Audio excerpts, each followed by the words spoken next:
saya Karisma Pratama Ananda dengan NIM akhir 017 bersama dengan teman saya Chainon Rizky dengan NIM akhir 467. Di sini kami akan menjelaskan seputar peraturan perusahaan.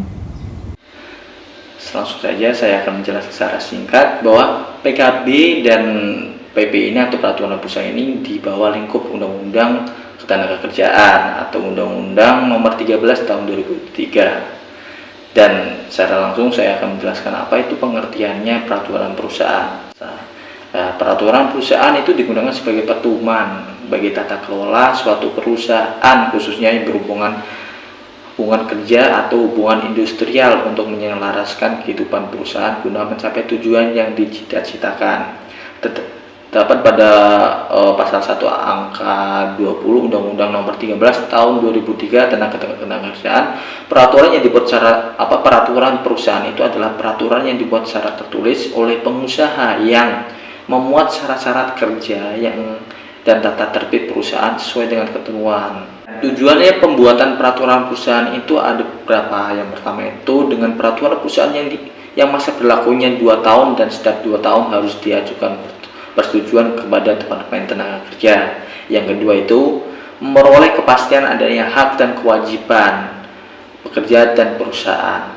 Yang ketiga, mendorong terbentuknya kesepakatan kerja bersama sesuai dengan maksud Permen Nomor 2 Tahun 1978.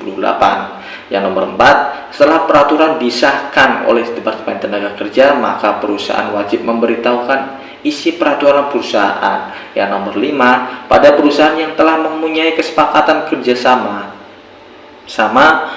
tidak dapat menggantikan dengan peraturan perusahaan. Dan isi peraturan perusahaan ini ada 5 juga. Yang pertama itu hak dan kewajiban pengusaha, yang kedua hak dan kewajiban karyawan, yang ketiga syarat bekerja karyawan, yang nomor 4 tata tertib perusahaan, dan yang nomor 5 jangan jangka waktu berlalu. Langsung saya akan menjelaskan syarat dasar hukumnya yang terdapat dalam Undang-Undang Nomor 13 Tahun 2003 tentang Ketenagakerjaan, Undang-Undang Nomor 6 Tahun 2023 tentang penetapan peraturan pemerintahan pengganti Undang-Undang Nomor 2 Tahun 2022 tentang Cipta Kerja menjadi Undang-Undang, Permenkertans Nomor 28 Tahun 2014 tentang tata cara pembuatan dan pengesahan peraturan perusahaan serta pembuatan dan pendaftaran perjanjian kerja bersama. Langsung saya akan menjelaskan definisinya, tadi sudah saya jelaskan, dan saya akan menjelaskan secara dasar hukumnya bahwa peraturan perusahaan adalah peraturan yang dibuat secara tertulis oleh pengusaha yang memuat syarat-syarat kerja dan tata tertib perusahaan. Itu terdapat berdasarkan pasal 1 angka 20 Undang-Undang Nomor 13 Tahun 2003, dan ada juga pasal 2 ayat 3 Permenkertans Nomor 28 Tahun 2014. Syarat kerja sebagai dimaksud dalam ayat 2 huruf C memuat hal-hal yang belum diatur dalam peraturan perundang-undangan, ketentuan yang lebih baik dan peraturan perundangan dan rincian pelaksanaan peraturan perundang-undangan. Bahwa PP ini dibuat semestinya yang tidak ada di dalam perundang-undangan. Selanjutnya ada lagi berlakunya setelah disahkannya pemerintahan, bahwa PP ini diberlakukan setelah disahkan oleh pemerintahan. Pengusaha yang terdapat pada pasal 8 ayat 1 Undang-Undang Nomor 13 Tahun 2003, pengusaha yang memperkerjakan pekerja atau buruh sekurang-kurangnya 10 orang wajib membuat peraturan perusahaan yang mulai berlaku setelah disahkan oleh menteri atau pejabat yang ditunjuk. Ada dibuatnya oleh pengusaha dengan saran dan pertimbangan wakil pekerja. Terdapat pasal 4 ayat 1 Permenkertans Nomor 28 Tahun 2016. PP sebagaimana dimaksud dalam pasal 2 dibuat dan disusun oleh pengusaha dengan memperhatikan saran dan pertimbangan dari wakil pekerja atau buruh di perusahaan yang bersangkutan. Nomor 4, berlaku paling lama 2 tahun. Masa berlakunya peraturan perusahaan paling lama adalah 2 tahun dan wajib diperbarui setelah habis masa berlakunya. Terdapat pada pasal 111 ayat 3 Undang-Undang Nomor 13 Tahun 2003. Selanjutnya ada setelah masa berlakunya paling lama adalah 2 tahun dapat diperpanjang 1 kali, paling lama adalah 1 tahun. Terdapat pada pasal 11 ayat 2 Permenkertans Nomor 28 Tahun 2014. Di situ isinya, dalam hal ini di perusahaan sedang dilakukan perundingan perbuatan PKB dan masa berlakunya PP telah berakhir, maka penguasaan dapat mengajukan permohonan perpanjangan masa berlakunya PP. Perpanjangan sebagai pada dimaksud pada ayat 1 diberikan paling lama adalah 1 tahun. Nah, setelah perpanjangan selama 1 tahun lagi, bahwa ini ada lagi peraturan pemerintahan itu berlaku untuk seluruh pekerja baik PKWT maupun PKWTT, terdapat pada pasal 3 ayat 1 Permenaker nomor 8 tahun 2018. Dalam ayat 1, perusahaan hanya dapat dibuat satu PP yang berlaku bagi seluruh pekerja atau buruh di perusahaan yang bersangkutan baik PKWT maupun PKWTT. Jadi sebelumnya sudah disinggung oleh teman saya mengenai perjanjian PKWT dan perjanjian PKWTT. Nah, di sini saya akan menjelaskan sedikit tentang perjanjian PKWT dan perjanjian PKWTT.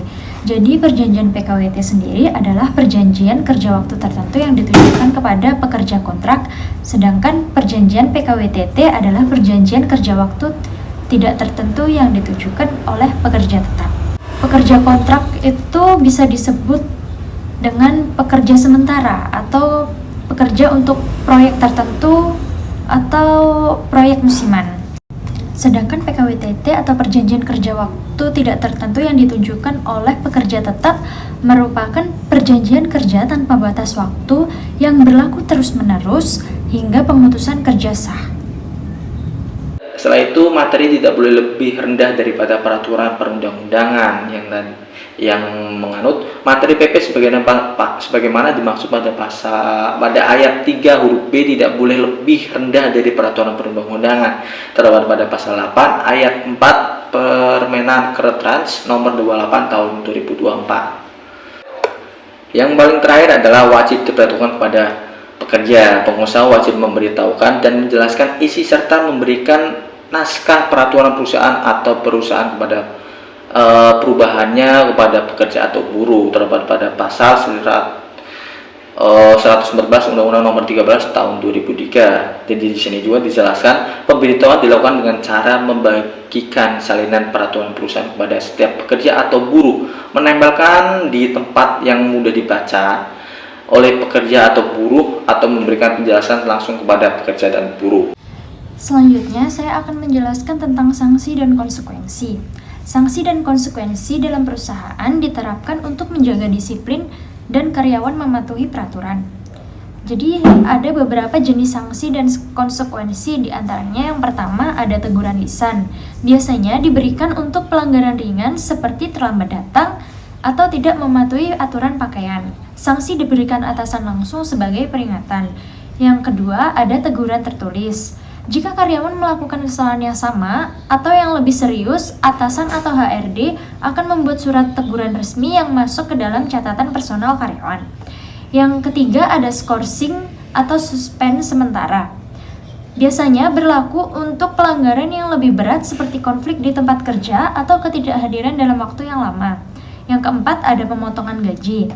Jika ada pelanggaran produktivitas atau target tidak tercapai, bisa juga berlaku karena kerusakan barang milik perusahaan yang diakibatkan oleh kelalaian karyawan. Yang kelima ada penurunan jabatan. Jika karyawan melakukan pelanggaran serius tapi masih diberikan kesempatan bekerja, mereka bisa diturunkan ke posisi yang lebih rendah. Yang selanjutnya ada tuntutan hukum. Jika pelanggaran berdampak besar, misalnya membocorkan rahasia perusahaan atau melakukan tindakan pidana, perusahaan dapat mengambil jalur hukum untuk melindungi kepentingannya. Sanksi biasanya diterapkan secara bertahap sesuai dengan tingkat kesalahan. Perusahaan juga harus memastikan bahwa sanksi harus adil sesuai dengan hukum yang berlaku. Sekian dari kelompok kami, ada kurang lebihnya mohon maaf. Wassalamualaikum warahmatullahi wabarakatuh.